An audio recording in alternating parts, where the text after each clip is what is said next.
নিজেকে জানো, নিজেকে গড়ো। যেখানে মূল্য নেই সেখান থেকে সরে আসাই বুদ্ধিমানের কাজ। ঈগলের মতো উঁচুতে উঠতে হলে কিছু সম্পর্কের জঞ্জাল ফেলে আসতেই হয়। যেখানে তোমার মূল্য নেই সেখান থেকে সাহস করে তোমাকে চলে আসতে হবে, অন্যথায় সারা জীবন ব্যর্থতার গ্লানি নিয়ে বেঁচে থাকতে হবে। জীবনকে বদলে দেওয়ার মতো অনেক গল্পই তুমি শুনবে, কিন্তু রাজা না খেয়ে মরে গেলেও কখনো ভিক্ষা করে না। ঈগল পাখি কখনো মরা প্রাণীর মাংস খায় না। কারণ কি জানো? এটা তাদের আত্মসম্মান বোধ বা ইগো, অথবা বলা যায় স্ট্রং মেন্টালিটি। মেন্টালি স্ট্রং হতে চাইলে অযাচিত আগ্রহ কমিয়ে দাও। মেপে কথা বলো ও চলো। কেউ যদি বলে বেশি কথা বলে, তবে তার সাথে কথা বলা কমিয়ে দাও। যখন বুঝবে তোমার সব অভিযোগ তোমার বিপরীতেই যাবে, তোমার কথা অন্যের কাছে কেবলমাত্র শব্দ দূষণ, তখন শুধু শোনো। বলতে চাইবে না। কথা বলতে চাওয়া, দেখা করতে চাওয়া, যে তেষ্টা, তা একবার পার করে ফেললেই জীবনটা অনেক অন্যরকম হয়ে যায়।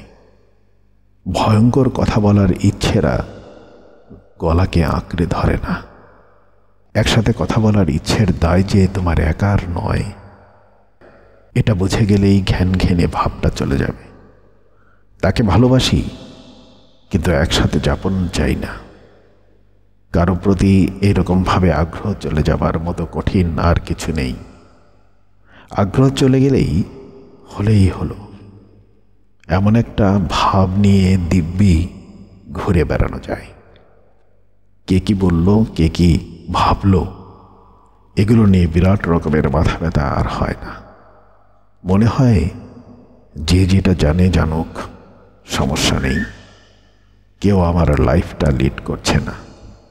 অন্যের কাছে গুড ভাইবস বজায় রাখার জন্য মানুষ অনেক কিছুই হারিয়ে ফেলে।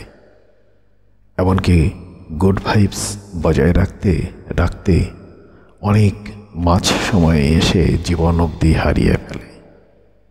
আর যারা জীবন হারায়নি, তারা নিজেকে গুছিয়ে নেবার অদম্য প্রয়াস করতে করতে হাঁপিয়ে গিয়েও হাল ছাড়ে না।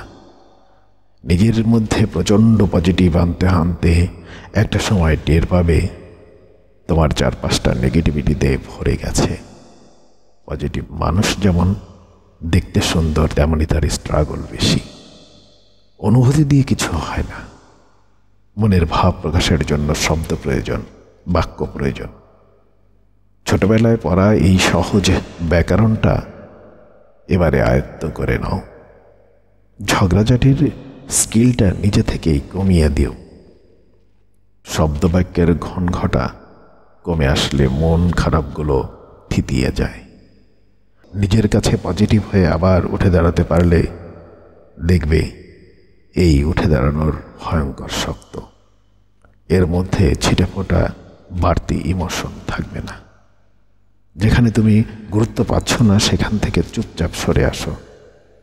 ঈগলের মতো সাহস করে সম্পর্কের সুতোগুলো এক এক করে নিজেই ছিঁড়ে ফেলো।